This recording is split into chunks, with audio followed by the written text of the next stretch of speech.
Now, hey guys, welcome to the Kunal Call. I am joined by the four horsemen of the Kunal Call, Mustafa, Mikhail, and Farhan.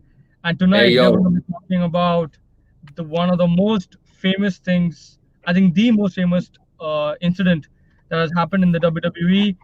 Not just I think in the WWE, I think in wrestling, that is the Montreal Screwjob, and it is pretty unbelievable. I would say that that had happened, considering the world that we're seeing now, where everything is kayfabe, and at that particular time, nothing was kayfabe, and no one knew anything that was happening behind the scenes.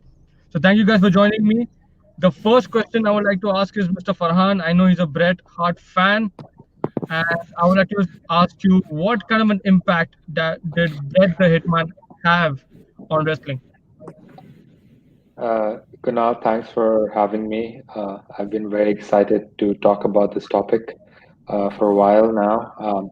Yeah, to me, I think Bret is one of the most influential wrestlers around in the WWE. I think that Bret spearheaded the company in a different direction, after the steroid scandal.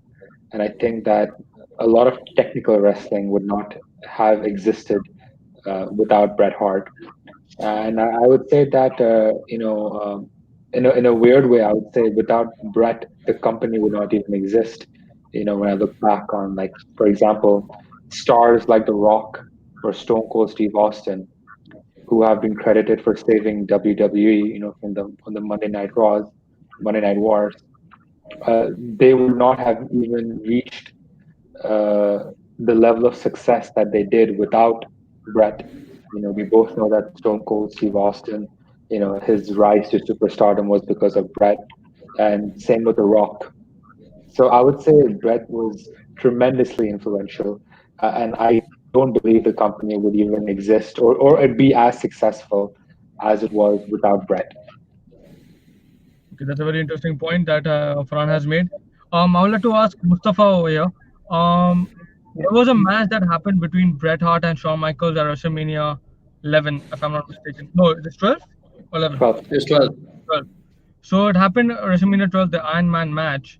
And seeing that match, did you think that this would be a rivalry for the ages? Yes, definitely. I think so. Uh, you know, um, like uh, like back then, like the concept of wrestling for an hour was not known to people. But if there were any two people you would count on to put up one hell of a performance in the ring for an hour, it would be these two. And when they did, it wasn't like towards the end of the 1 hour they were like fatigued and like they were like slow, like compared to the beginning. No, they continued consistently putting on a show, putting on an amazing show until Shawn Michaels got the victory in overtime. So definitely, like just seeing their in-ring chemistry and seeing how great they both were against each other on the mic and how amazing like the matches were between those two pretty much showed that like this was the rivalry, of the ages. So, Mikhail, I have this first question for you before we go into the politics and whatever happened.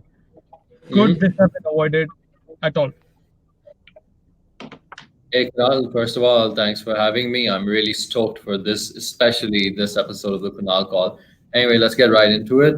Could have this been avoided? Based on what we know about the Montreal screw job, I think that it would be quite difficult to assume, but if we went by the facts, I think that one way or the other, the Montreal screw job could have not really been avoided at the time because at that time, especially because of Eric Bischoff's aggressive, tactics during the Monday Night Wars, Vince, it's one of the main factors that pushed Vince to making that decision to screw Bret Hart because he was scared that Eric Bischoff was going to exploit the fact that Bret goes to Monday Nitro with the WWF title. If he did that, then he was obviously, they learned from the history of what Medusa did to the women's championship on WCW. So I don't think that Vince would have really not done it at that time. There is a lot of, and because of course Vince, he didn't really consult anyone besides Shawn Michaels at the time. Even Mark Calloway, the Undertaker, wasn't consulted on the screw job. So that just tells you how much he was kept in the dark because Undertaker would have definitely stopped it. So no, I don't think that the screw job could have been avoided. Okay. Farhan has something to say. Please go ahead. I think that, contrary to what Mikal says, I think the screw job most certainly could have been avoided. I think that Hmm? one of the, yeah, I think that the screw job, I think, was, you know, more than factors. I think the screw job was a result of a bad decision. Um, See, I think Undertaker said himself recently that the screw job could have been avoided, actually. He said it himself. And he said that what could have happened was that Bret, who at the time was the number one heel in the company, and Hmm? Undertaker was the babyface at that time, he said that Bret could have dropped the title to Taker because they had a rivalry, maybe not as intense as Shawn's, but he could have definitely dropped the belt to Taker, or and then Taker would have dropped it to Shawn. In fact, that was the idea that Undertaker had in the back of his mind. Um, I also feel that Bret could have dropped it to Shawn. I mean, sorry, what am I saying? Nah, Bret he could have couldn't. he could have dropped it to Steve. Yeah. He could have dropped it to Steve. I think that Bret could have definitely dropped. I mean, why not? Bret, Well, they had a very intense rivalry, so it wouldn't make sense for him to drop it to Steve, who would then, drop it to someone else and then win back the title. I mean, maybe dropping to Steve may not have been the best idea because I think the best way for Steve to have gotten the championship was at WrestleMania.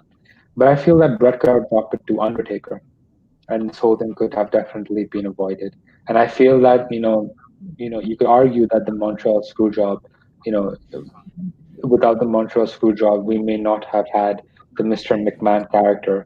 But I always felt that Vince could have had that character anyways. I didn't necessarily think for me personally, I didn't necessarily think the Montreal Screwjob was something that was needed to have the Mr. McMahon character, which ultimately led to WWE winning the Monday Night Wars. I always felt that WCW was bound to fail. I always felt when I look back at the past and I look at all the facts, I always yeah, felt that's that true. people always say that Steve Austin and Vince McMahon were the two guys who are the reason as to why WCW failed. They were the reason for sure, but they were not the main reason. I think the main reason why WCW failed was because of the internal problem. And that's another topic. We can spend ages talking about that. I think the Montreal Screwjob could definitely have been avoided for sure. Yeah, I feel Mikhail, so go too, ahead. though. I feel so too. The Montreal Screwjob could have easily been avoided. Because even though like Vince really just wanted to do it, and Vince had his reasons, in my opinion, to do it, there were so many other ways this could have happened without that chaos of the Montreal Screwjob happening. I mean, as it was suggested, they could have easily been dropped. Like the title could have been dropped to like Undertaker on some other date or something. I mean, just like Farhan said, that there were so many other options this could have happened. But again, like Mikhail said, I feel like the only reason, like the main reason Vince did it was to avoid the disrespect was to avoid the possible disrespect that could have happened, like what Medusa did earlier with the women's title. Mikhail, you gotta say Yeah, something?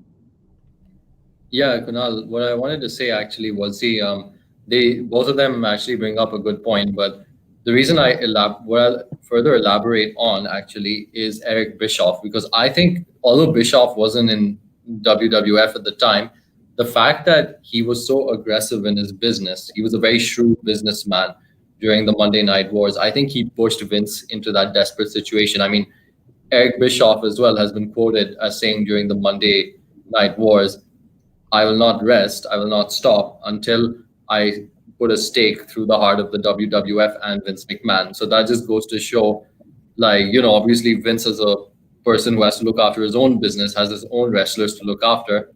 He's looking at this. So I don't think he was ever going to give Eric Bischoff even the slightest chance of humiliating him any further, because even at that time WWF was in a shit position. They had lost just week after week in the Monday Night Wars. They had lost even talent, and they were just now about to lose one of their biggest talents to WCW. So for those reasons, I think that the Montreal Screwjob, looking at it through this lens, there was a lot of desperation that went into the execution of said Screwjob. Good points, everyone. So let's go to the topic of Shawn Michaels and Bret Hart, who were the main wrestlers involved in this particular event that happened, which is the screw job. They had a match and they really respected each other before they had a match. They were up and coming stars. They were young guys. Shawn was the Intercontinental Champion. Bret Hart was the WWE Champion. They both are coming up and up slowly by slowly. And then they had that match at WrestleMania 12, which is the Iron Man match. But from then on, people say that it became a problem for everyone because they had two baby faces with them, Shawn and Bret. That was the problem. Do you think the Monday Night Wars actually caused the Montreal Screwjob? Because Vince McMahon had to make a decision with Shawn and Bret, who he had to pick, and he was also getting pressure from WCW saying that we are coming for you because they were being beaten by WCW for so many years, and obviously, Bret Hart was not happy with the fact that WWE was going through a very vulgar kind of a program to attract the teens and to attract the ladies. So Farhan, what do you think about the WWE approach of going towards the vulgar side where the DX happened and the rise of Stone Cold happened because of that? I thought it was a genius move. I really did. I thought it was a genius move to move the WWE in that direction. I mean, if they hadn't done that, I mean, look at the success. Yeah, WWE have the ratings have never been as high, back then as it is today. And I think more than that, the world at that time was going through that phase, that sort of, that there's a word to describe it. It's called trash TV. trash. So yeah, trash TV. Mhm. So which is basically like violence and sex, etc. And that was mainstream back then. So obviously WWE, if WWE wanted to survive in the Monday Night Wars, I felt that the move towards that racier content was a genius move. It really, really was a genius. I mean, even to this day, I mean, maybe the matches may not be as technically sound as it is today. But the thing is that the entertainment factor was at an all-time high, and that's what WWE is. It's entertainment. It's and yes, technical wrestling is important. I agree, but the characters, the storyline, the intensity, those are the things that make the WWE, well, the WWF special. So I would say the move towards the vulgar product, the more violent product, was a genius move. Mikhail, Yeah. um, I have mentioned that Bret wasn't happy with the fact that the WWE was going towards a vulgar move in terms of like the Mhm. programming that they were doing. Um, I always felt that Bret Hart was the wrong place at the wrong time, because he was going number one, and then suddenly they chose this um, pathway of him going to, uh, to him not being the vulgar guy anymore. Do you think his ego came in between because of this, and that caused the Montreal Screwjob? Sorry, Kunal, your voice got cut off. Just say that one more time. I'm just saying that. Do you think Bret Hart's ego was the reason Yeah. the Montreal Screwjob happened because you were not ready to accept, what do you say, the vulgarity of WWE? Personally, I don't think that the vulgarity had much. It didn't play a very big factor in Bret Hart being screwed out of the WWF title, and in fact, in his send off match, I think that the Montreal Screwjob had a lot more to do with the inner politics that we're going to go through in this discussion. I think that there was obviously, Eric Bischoff coming on all, like firing on all fronts against the WWF. I think that it was also a lot of, yeah, it had to do with obviously Bret Hart not being able to be bought by the WWF. They didn't have the money to pay him anymore based on that contract that Vince had promised him. They just couldn't fill out those commitments. I think the vulgarity had nothing to do with the Montreal Screwjob. But what I will say is, I think I agree completely with Farhan. If when you said that, when he said that the vulgarity is what made the best of the WWE, I have to agree because the Attitude Era, everyone remembers that, and it was really that phase that it's what was needed because all of those kids that grew up watching Hulk Hogan and the Ultimate Warrior were now like, rowdy teenagers. So they needed to appeal to that demographic, and they did what they had to, and it resulted in some of the highest rated, segments in Raw history, some of the best viewership, and of course, some of the most memorable moments. Example would be, of course, Undertaker versus Mankind, Hell in a Cell. Yeah, so that's a good point. Mustafa, I want to ask you, because we have all been aware as to how Shawn Michaels was in those days. He was not an easy character to be around. He was he had a lot of problems to deal with within himself as he was taking drugs, and obviously he was coming up, and he was really the one of the best performers. But he had also an ego problem. He was refusing to do a job with Bret Hart. So, do you think this happened because of Shawn Michaels? Because if Shawn Michaels had not said that one word, but that he won't go over for Bret Hart, as Bret Hart was informed that they would have a match, and Bret Hart said to him that I will do whatever it takes to make you a superstar, or to make you go over. And Shawn Michaels replies to him saying that he won't do the same thing. Do you think this actually caused the Montreal Screwjob? Was Shawn Michaels the reason that this happened? I definitely think this was the reason that it happened. Despite Bret not liking Shawn, Bret was still ready to put Shawn over, and we saw that happen. Shawn, on the other hand, was, in my opinion, in this feud between the two, in this real life feud between these two, was being the more, we could say, immature one, was being the more guy with the smaller heart kind of thing.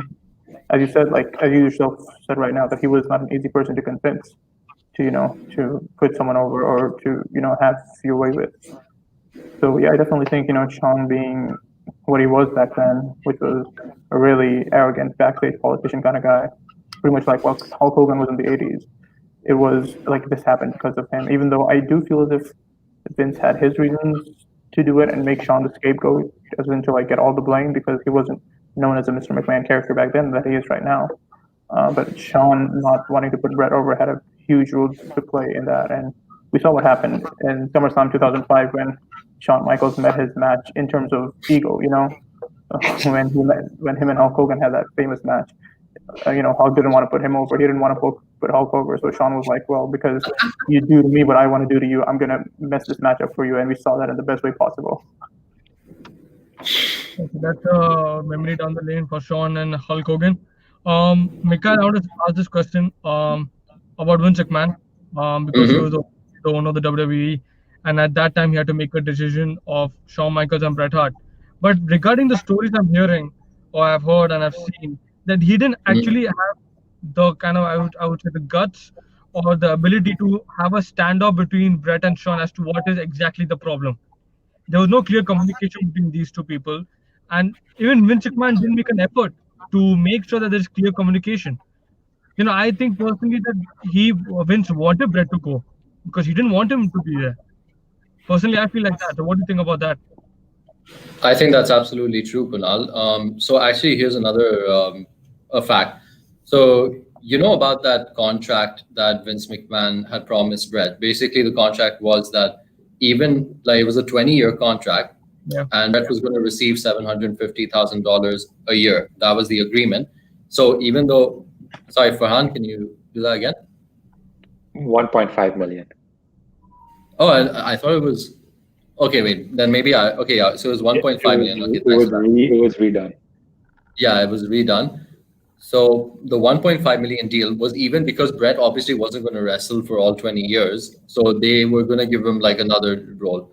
But what happened was obviously WWF were losing in the Monday Night War. So they couldn't afford Brett. So they needed him gone anyway. Vince would need him. And the second reason was actually because of WWF faltering at the time.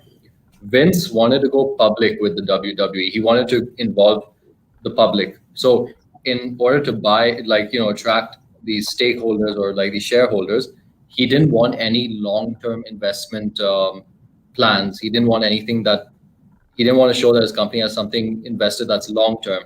And for that reason, he needed to get rid of Brett anyway. And I think that's pretty much the reason why why Vince McMahon agreed to the screw job in the first place. Because in a way, like besides what I discussed about the title not going to WCW, I think this was another major contributor. Yeah, man, there are many stories coming out regarding this. So Farhan, I know you know this about this a lot as much as I do and everyone over here. I would like you to talk about how Vince McMahon was trying to convince Bret Hart for the ending of the match. They were scheduled to take it was scheduled to take place. How did that happen in the first place? Because you can even talk about how what do you say Bret Hart was not convinced to go to WCW. He didn't want to go, and but he was still forced to go because obviously Vince McMahon wanted him to go to WCW because of financial problems that WWE had if Bret Hart was in the contract with with WWE. And even Vince McMahon actually helped was actually willing to negotiate the contract with Eric Bischoff with for Bret Hart. So do you think Vince McMahon was not what do you say I would say not what's that word? He was just actually he was just screwing Bret Hart around towards the end. See, the thing is that it's not that. See, I want to be very honest. It's not that Vince was screwing around with Bret Hart. See, you have to acknowledge one thing. It's that Vince McMahon has played an influential role in the success of Bret Hart. I think Bret himself acknowledges that. And Vince McMahon, he made Bret champion. He made his family champion. Bret was the top guy for years.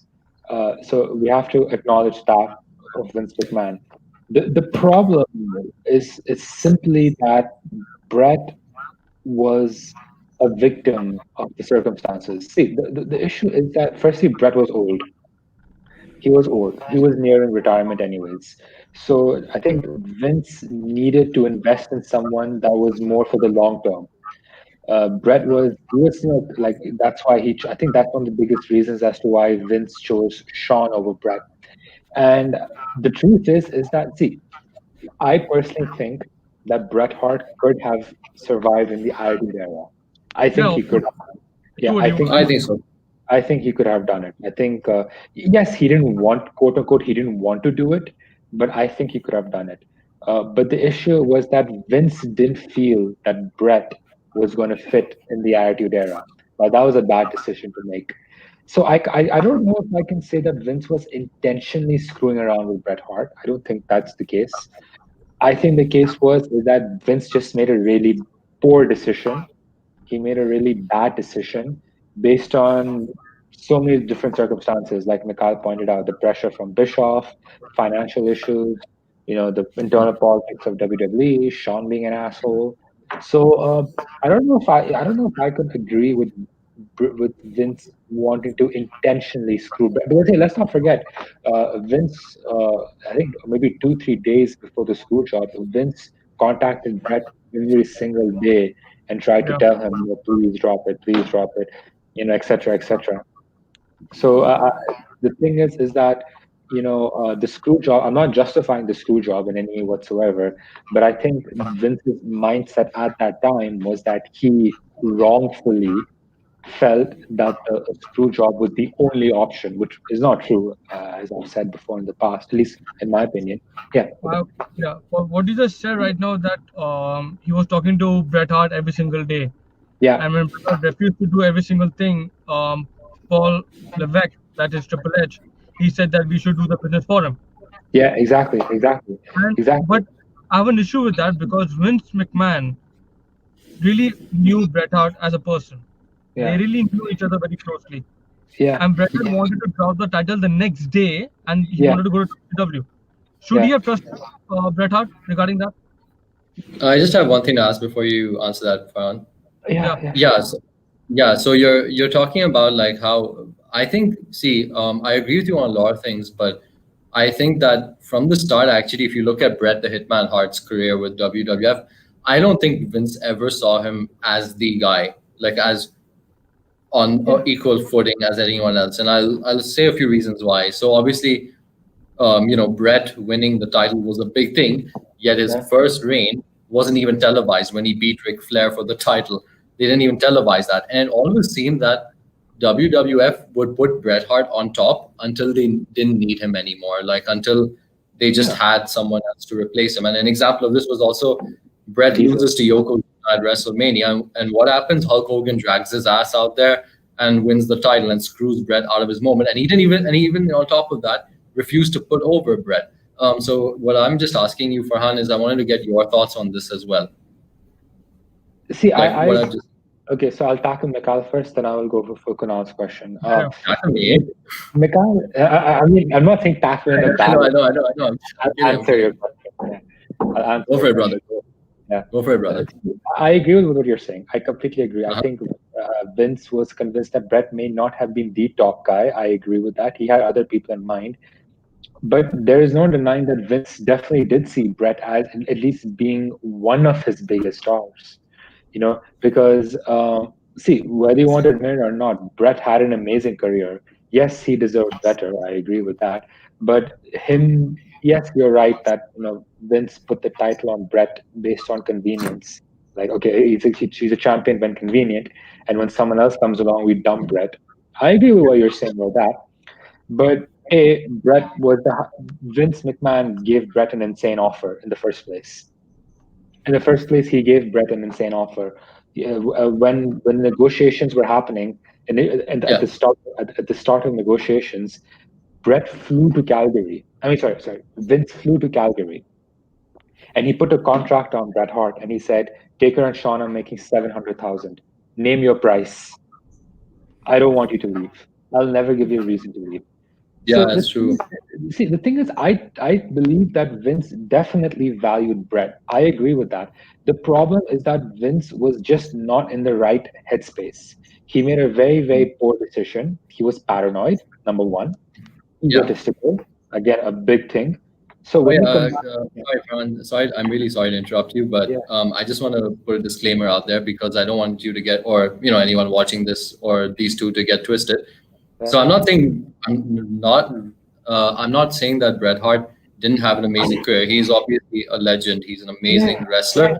And the second thing is, I don't think that Bret Hart's legacy is in any way affected by this. It's just something that me as a fan of Bret Hart, or maybe even you as a fan, it's from what I've observed, and I find that kind of distasteful. Yes, Vince valued Bret, but what I'm trying to say basically, to make a long story short, is I don't think Vince valued Bret as much as Bret valued Vince. Yeah, oh, definitely, 100%, 100%. That's 100% true. No, that's something I completely agree with. Vince definitely valued Bret. It's a fact. But yes, I agree that the relationship was not 50-50. Bret certainly had more loyalty to Vince than vice versa. I could very much agree with that. So that's Mikhail's question answered. At least I hope it was answered. Yeah, it was answered. You touched on some good stuff.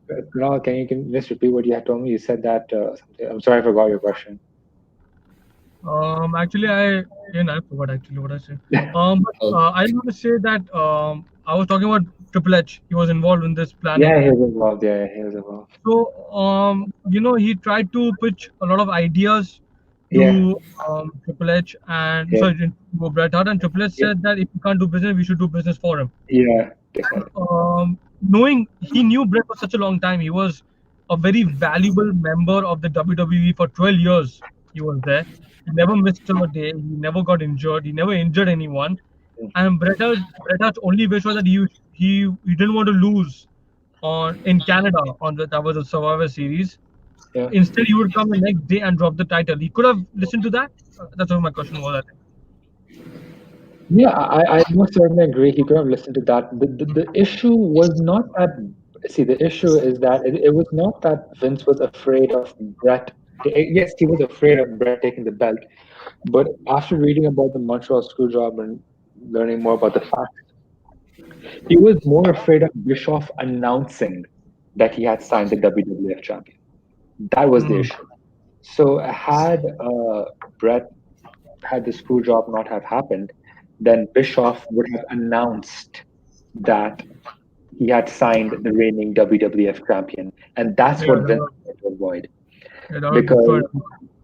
That's what Vince wanted to avoid. That's why he won the title off. See, Bret would have dropped it. Vince has admitted that Bret would have done he would have dropped that the next day. He would not have left the WWE title. He would never have done that. Shawn would have done it. Ironic. But Bret would not have done it.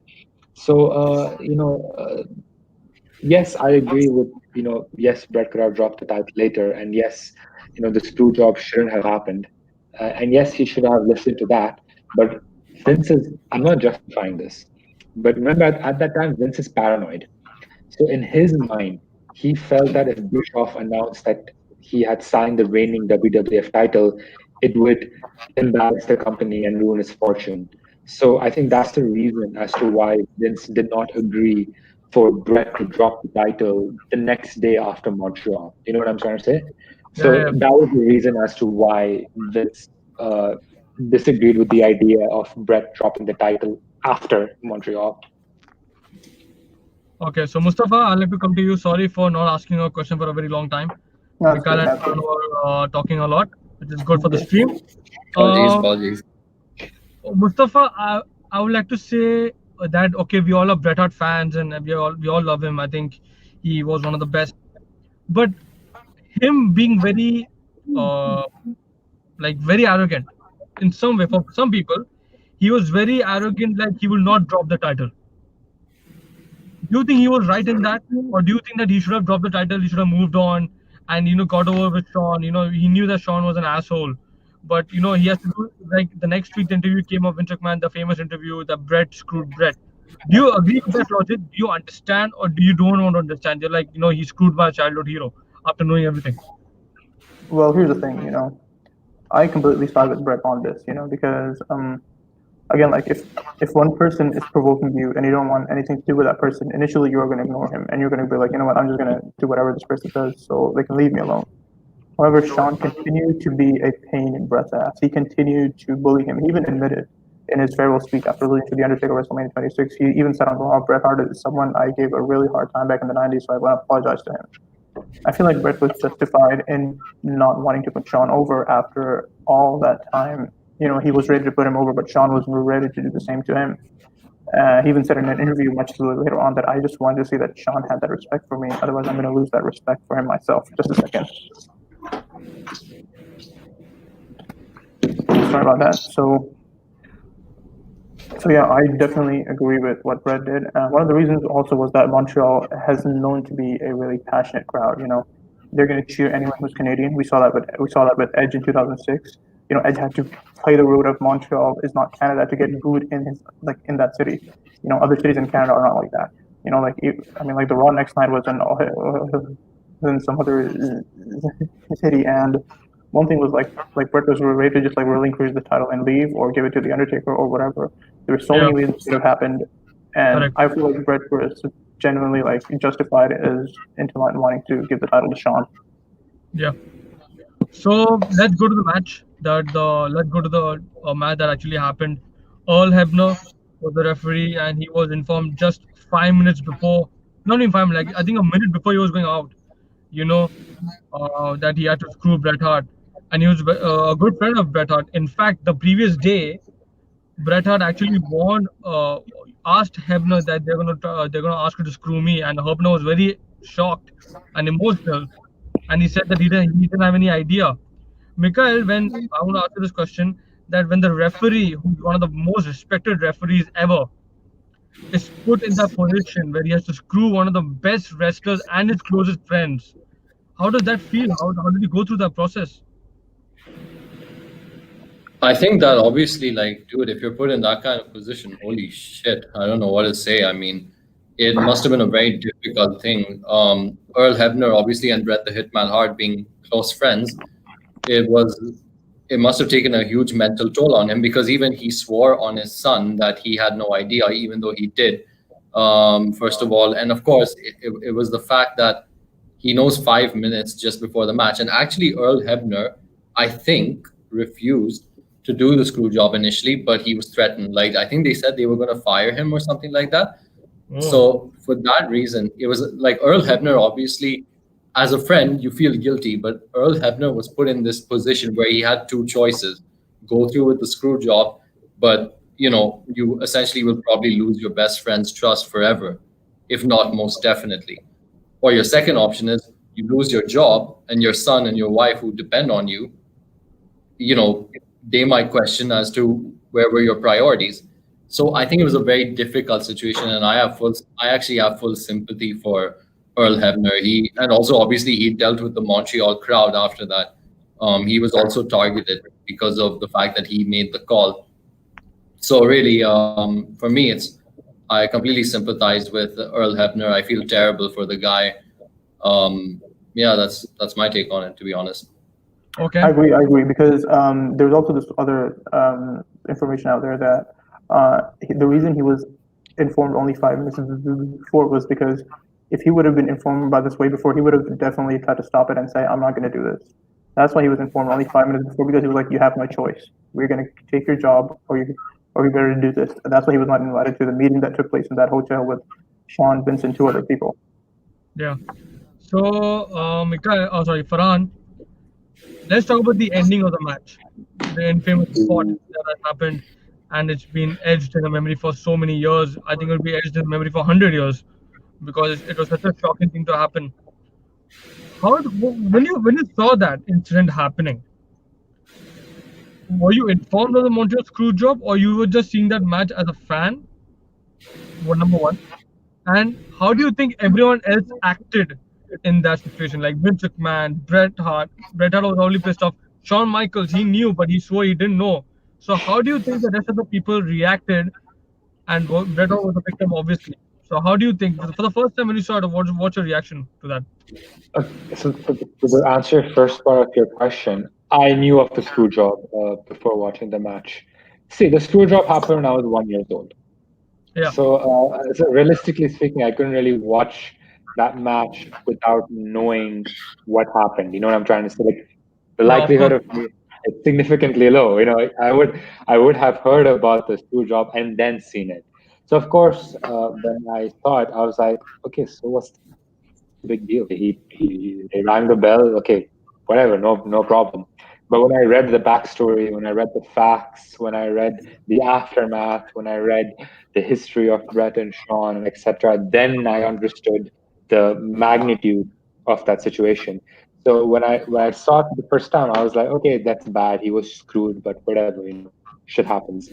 But when you actually read the facts, when you understand the build up towards it, and how, especially with Brett having a stroke, I think the screw job played a big role in Brett getting a stroke, Yeah, Owen dying as well. yeah, that was, So you sort of realize just how the magnitude of that, and how just 20 seconds could just destroy someone's life and career, because yeah, it was like after the screw job, Brett's life just it It fell did. apart. It really fell apart. He lost his brother. He lost his dad. He lost his in-laws. He lost Davy Boy. He lost the Dynamite Kid, and Owen, the stroke, cancer. So it's like, sort of it's quite hard to watch the screw job. Even WCW treated him like crap after that. Yeah, They don't it's even kind want to Yeah, they discuss okay. it. did. I agree with That's that. my next question. yeah, Actually, I made some questions. I'll ask you about that. yeah, So, okay, now the screw job happened, yeah, and Bret Hart has gone to WCW.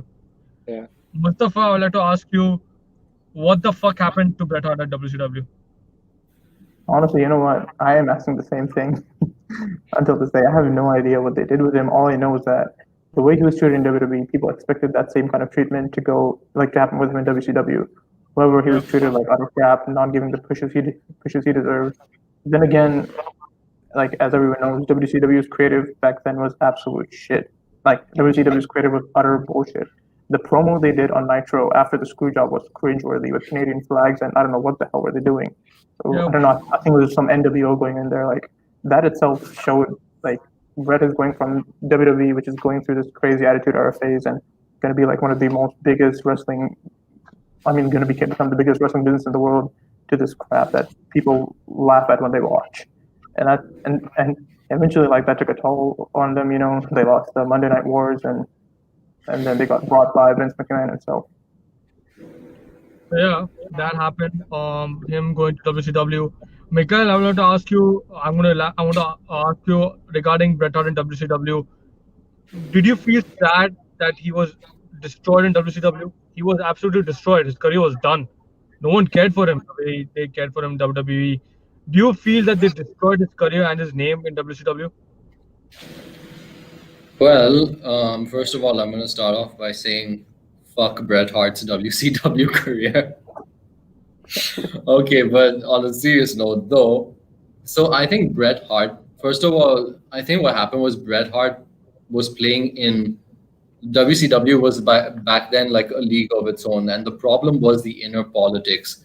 I don't think Ted Turner and Eric Bischoff had room for Bret Hart because, let's see, the Warrior, Hulk Hogan, the NWO. Obviously there was the whole creative control clause of a lot of the top stars, Yeah, so they got to decide who they face and all this bullshit. And of course there was the NWO, who were in the midst. That was peak NWO. We had just been introduced to the Crow character of Sting.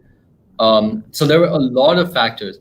I don't think Bret Hart's career was quite destroyed, and I'll tell you why. Because he did win the WCW Heavyweight Championship, even if it didn't mean much.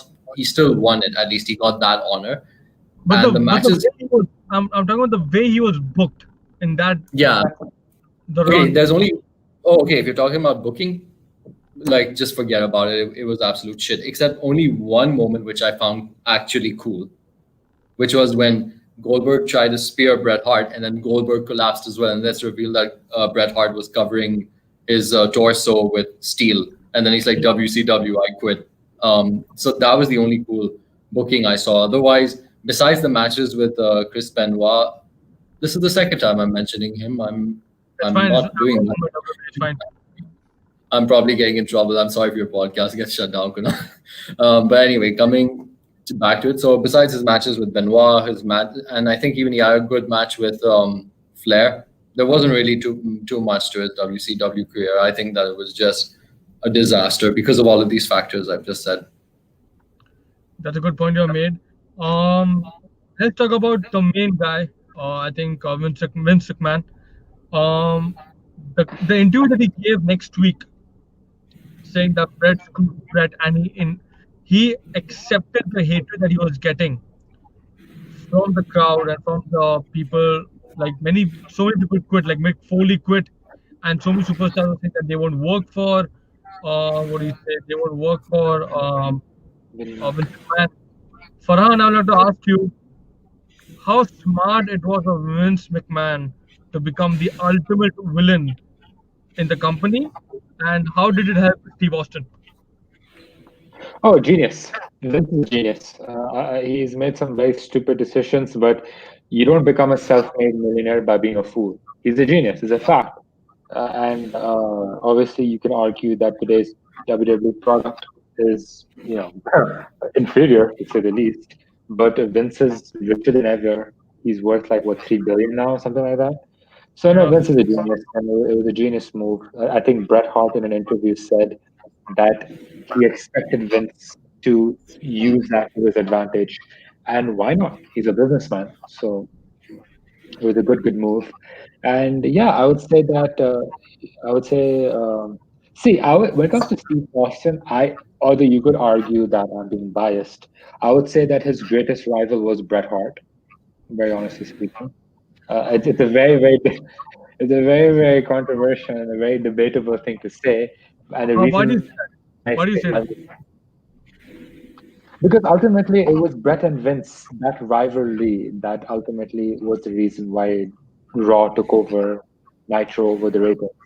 That was the biggest reason. So, that's why people usually point to Vince and Stone Cold's rivalry when they talk about one of the biggest reasons why WCW failed. So that's why a lot of people would prefer, or The Rock and Steve Austin. I mean, headlining three WrestleManias and being the highest pay-per-view. But the thing is that when it comes to Austin and Hart, I feel that that match to me was the start of the Attitude Era, the submission match. I personally feel that, for me, honestly. That match is actually ranked as the greatest match of all time. It's not Austin. It's not Taker Michaels. It's Austin Hart. That's the greatest WrestleMania Yeah, match of because it all time. launched the entire new era for WWE. I think for Yeah, wrestling also. yeah, it did. I mean, before that, Steve Austin wasn't really that popular. It was that match that shot him to superstardom. And Yeah. I don't think Steve would have been as over as he was during his peak without the Hitman. I Correct. think Bret Hart had such a huge, the thing is that I look at guys like Triple H, I look at guys like Steve Austin. My biggest issue with these guys, and as to why they don't rank in my top 5 or top 10 greatest of all time, is because their careers are so dependent on the success of their careers, have been so dependent on another person. Triple H, his career was dependent on Shawn Michaels. It's a fact. Yes, Triple H had a great career, but it would not have taken off had it not been for Shawn Michaels. Shawn Of Michaels course. would have always been a success. He didn't need anybody. Kane, Kane would not have been a success without The Undertaker. It's a fact. I think Kane himself admits that. Same with Steve. I think that without Bret Hart, Steve wouldn't have succeeded. So for me, when it comes to like Stone Cold, of course, the Mr. McMahon character a huge, it was, played a huge role for Steve's career. But for me, you can argue that I'm being biased. I felt that Bret and Stone Cold was the more iconic, and if not iconic, I would say it was the most important rivalry in WWF history. Great I point. just want to say something on that, right? Sure, sure. I definitely agree. It was the most important rivalry, but I don't think we have seen a rivalry like on the mic and in the ring, like The Rock and Steve Austin. Like people said that Rock was crazy on the mic, Steve Austin was crazy on the mic. The only person who could match the other person was the only person who could match Yeah. Rock on the mic was Steve. The only person who could match Steve Austin on the mic But was The Rock. Those two had some of the best promos and in ring matches. Like there were times, I mean, like The Rock who later admitted that like they used to compete who could sell the other move, like who could sell the other's move, better than the other one himself. So I feel like that was the greatest rivalry, and like I mean, I feel like they were each other's greatest rivals. But I do agree that this was the more important rivalry. That's a great point made by Mustafa. Mikhail, I will go to you regarding the aftermath of the screw job, where both Shawn Michaels and Bret Hart were affected. Shawn Michaels he retired for 4 years, and sorry, Bret Hart was no, sorry, Bret Hart was completely retired, and Shawn Michaels retired for 4 years. Do you think justice was served to Shawn Michaels because when he was like he cheated Bret Hart in a way, like they screwed Bret Hart, but Shawn Michaels then was injured for 4 years, and then he came back a very different person. Do you think justice was served? And honestly, do you think Bret Hart is such a strong guy because he went through so much after that? You know, so what's your take on the aftermath of the Montreal Screwjob on Shawn Michaels and Bret Hart separately? All right. So, what I'm going to do first is I'll answer your question in regards to HBK first. So, I don't think that justice was served like through a back injury. I mean, because, I am a big fan of Shawn Michaels as a wrestler. I love Shawn Michaels, the wrestler, but I absolutely dislike Shawn Michaels, the person, the man behind the character, Michael Hickenbottom, his real name. I don't like that guy. But I don't feel that he deserved to be injured that way. I mean, that must be excruciating pain. But I think where one bit of justice was served was the fact that The Undertaker taped his fist and went up to Michaels and said, "You put Austin over or else." That was justice that finally Mark Calloway had had enough of, his shenanigans, of his nonsense.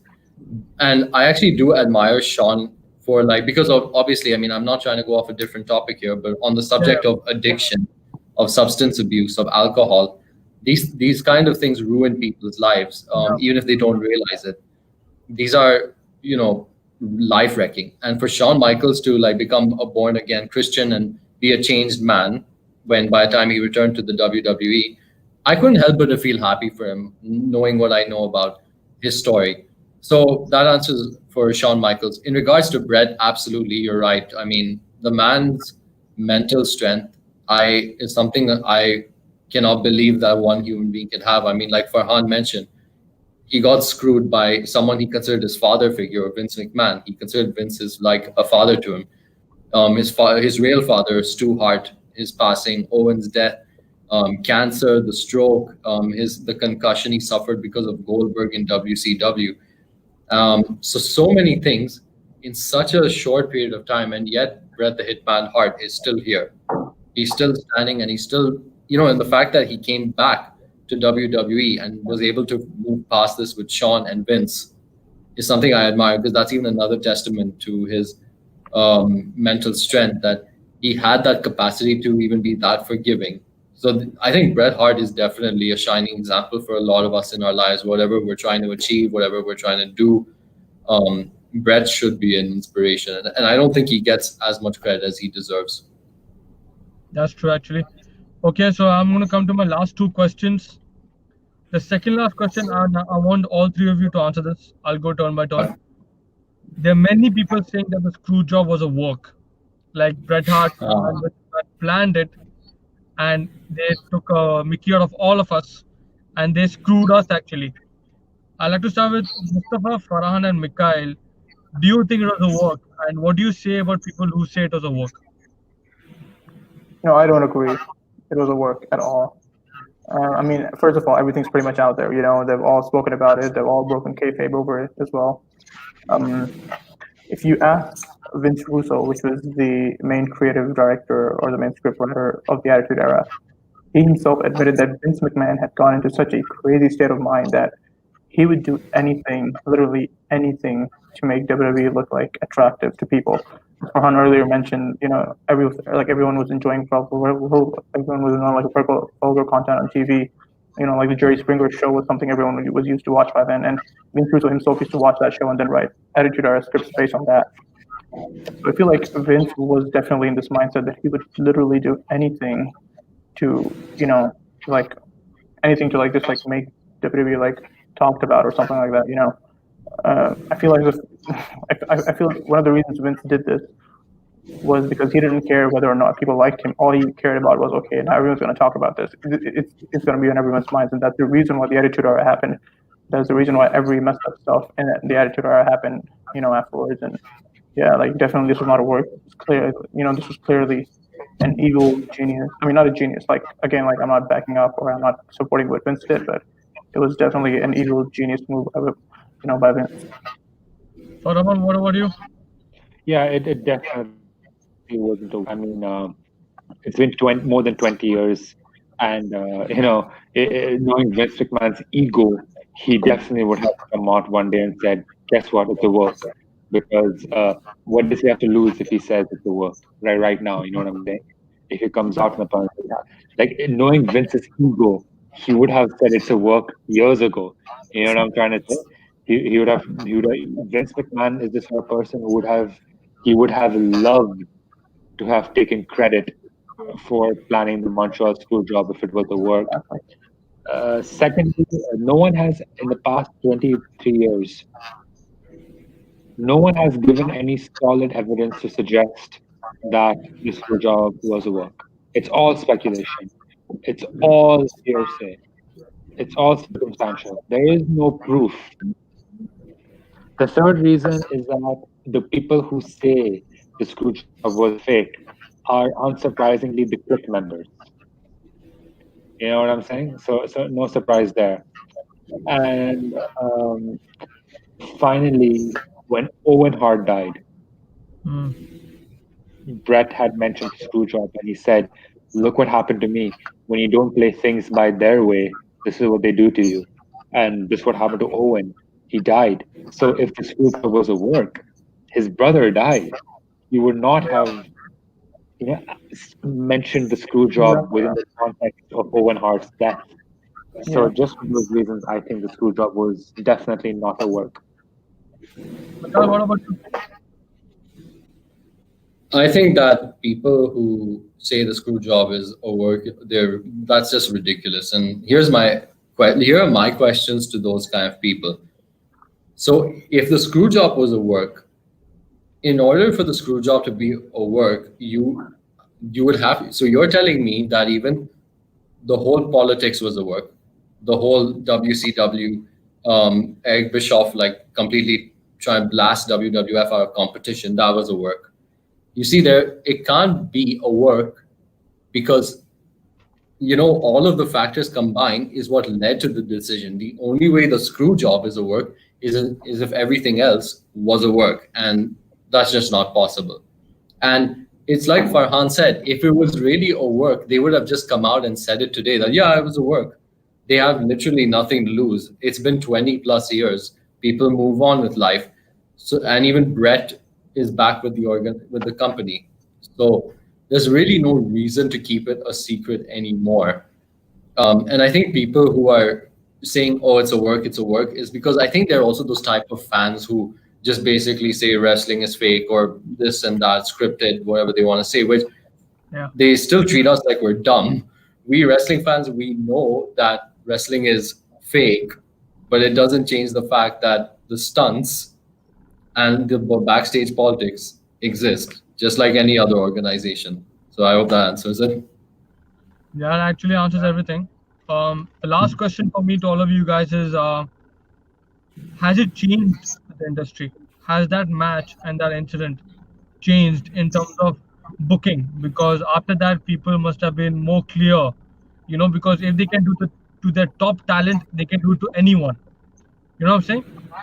After that, did the wrestlers change their attitude? Like they would be more cooperative to Vince McMahon and talk to him and be more clear as to what they want in a particular match and show the respect to each other. Because in this, the whole thing is about respect. Vince, Vince and Brett respected each other, but Brett and Shawn didn't. That's why this whole thing happened. So, Can Farhan, I I, would say to you or ask you, do you think it has impacted the future generations in a positive way? It's impacted in a positive way, but not in the way that you described it. See, the thing is that the screw job did not make people go, oh, we should be cooperative with Vince. I think it had the exact opposite. I think that people wanted to quit WWE when the screw job happened. When it happened, people were protesting. It was Yeah, only with Bret Hart's counsel. Bret Hart himself advised them, listen, don't screw up your career. You know, fulfill your contractual obligations, and but leave this episode out of it. So I wouldn't say the screw job had a positive impact on Vince's control. I don't think that happened because if that was the case, superstars in the Attitude Era would not have had creative freedom. Like guys like Steve Austin and The Rock, they would not have had the sort of freedom to explore their characters had the screw job created that environment of Vince McMahon being the sort of tyrannical. Yeah, I mean, he's a control freak, but I don't think the screw job was beneficial in that way. The screw job was beneficial in a way that was unintentional. See, no one thought the screw job would result in the Mr. McMahon character. No one thought the screw job would actually result in something that would result in WWE beating WCW. Nobody ever had that foresight. You know what I'm yeah, trying to say? The screw job is just one of those things in life that just happens, and it's just one of those things you cannot explain in the sense that like how can you go from a screw job? Like when the screw job happened, everybody thought that was it. WWE has stamped. Canada will move the Canadian audience will now move to WCW. But the exact opposite happened. So I think that's why the Montreal Screwjob is something that fascinates people because it's something that cannot be explained, like the impact of the screw job. You know what I'm trying to say? It just doesn't. It's just one of those things in life that's just unexplained. I think that's why it's analyzed, it's studied. People watch it again and again because it has had such an unexpected impact on the industry. It is positive. It was positive in the sense of booking decisions and the fortunes of the company, for sure. But I wouldn't say it had an impact on Vince's control over the wrestlers. Mustafa, what about you? okay, so it definitely did change the WWE. I'm not gonna lie. I mean, whether it was good or bad, I can't really tell. Good in the sense that yes, it gave. I mean, yeah, it did like lead to the birth of the Attitude Era. It did give Mr. McMahon. It did give Vince McMahon the the evil boss, Mr. McMahon character that we all know as of now. But then like it also had sort of its drawbacks. Like people started trusting him less. People started trusting Shawn less. The whole backstage stuff with the Undertaker trying to keep Shawn just trying to keep Shawn at bay. Like that started to happen. Bret Hart's life got ruined after that. So in terms of WWE stuff, I mean, again, I can't say good or bad, but it definitely did impact it in a huge way. As it became like more edgier content. WWE moved towards more vulgar, more edgier, more unexpected kind of content, stuff like that. So again, like I don't know good or bad, but definitely it did impact WWE in a huge way. Mikaael, what about you? Yeah, so when it comes to like an impact, I would say that I disagree with you, Kunal. I don't think it made, or I don't agree with what you said earlier, that wrestlers became more cooperative because if you see, actually, Ravishing Rick Rude, he quit the WWF because of this, and Mick Foley himself even quit for one day. It was only Bret Hart's reasoning that he came back. I think the Montreal Screwjob, in a good way, started a domino effect. Like if the Montreal Screwjob didn't happen hypothetically, then probably there would be no Vince character and there would be no Austin McMahon thing, and so you know how the story goes.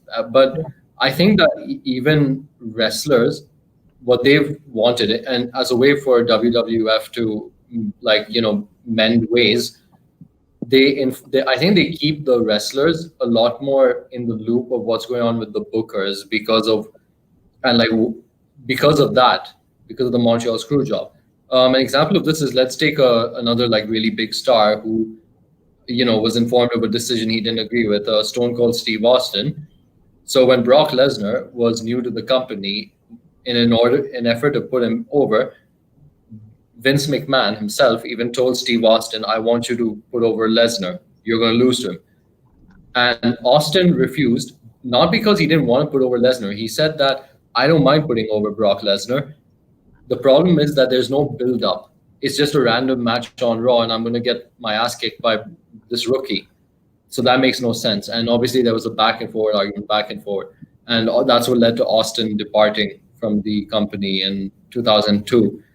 But that's an example of how at least they were kept in the loop, because easily Vince might have asked a referee just do a fast count to make Steve lose.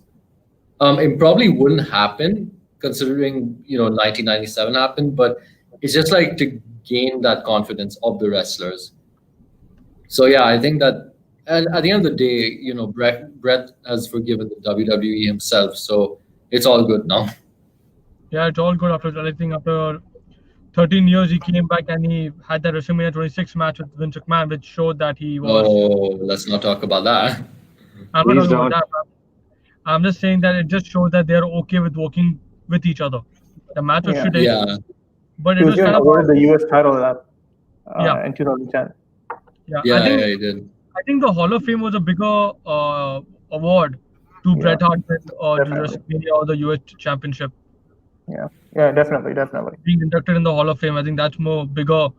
That's a much bigger honor. A guy like Bret Hart Yeah, was that is always a huge proud of his matches and of his impact on wrestling, because no one can deny that he's one of the best of all time. He's up there with everyone. So yeah, that's the topic for today. Thank you so much, guys, for joining me. It's been a Thank you. pleasure again with the Thank four you. horsemen and the Kunal call. And people who are seeing this for the first time, please leave a like, share, subscribe to the channel. Thank you so much, guys.